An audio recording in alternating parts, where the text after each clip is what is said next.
Okay, next natin is sahod reveal sa cruise ship, mga idol. Okay? I-continue lang natin kung ano yung nasimulan natin. Next position. Ayan. So, dining service tayo, mga idol. Ha? Dining service tayo. Next position, sahod reveal is buffet attendant. Ayan. Ayan ang sumunod na posisyon. After sa mess attendant, buffet attendant. O na-promote ka ng buffet attendant, mga idol.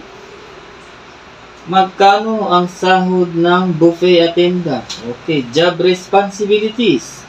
Ano ba ang job responsibilities ng buffet attendant? Parang ganun din yan, mga idol. Walang pinagkaiba sa mess attendant. Kaso ang buffet attendant is nagsiservice ka sa mga pasahero na, hindi na sa mga crew, mga idol. Okay? Sa mga pasahero ka na nagsiservice. Yan ang pinagkaiba, mga idol. Okay? Ganun din. Kaya lang, ito is a buffet, mga idol. Okay? Maramihang bulto-bultong pagkain yan, mga idol. Kung ang barko mo ay 6,000 to 7,000 passenger, is disaster yan, mga idol. Okay? Sobrang dami, mga idol. Imagine niyo yung Mall of Asia. Okay? Mas malaki pa sa Mall of Asia yung cruise ship, mga idol. Imagine niyo yan. Hindi niyo malilibot ng isang araw, mga idol. Lahat ng station dyan. Okay? Sahod reveal ng buffet attendant. Before, hindi ko lang alam ngayon. Nag-increase na kasi. Pero before is, sahod ng buffet attendant is 1,000 US dollar, mga idol. So, 1,000 before yan, ha? Times 55 mo na lang yan. 55,000 pesos. Sa peso, mga idol, ha? 55,000.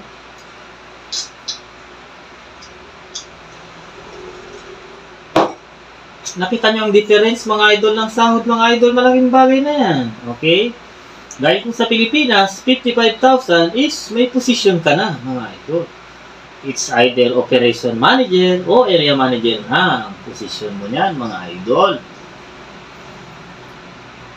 Iyan ang difference ng sahod sa land base at sa sea base, mga idol. Okay? Looking forward tayo, mga idol.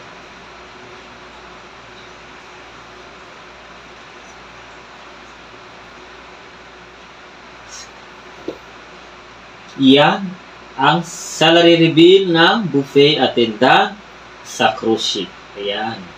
In-explain ko na sa inyo yan na specifically. Okay? Malinaw na yan. Take note nyo na yan. Thank you for watching. Ciao, ciao!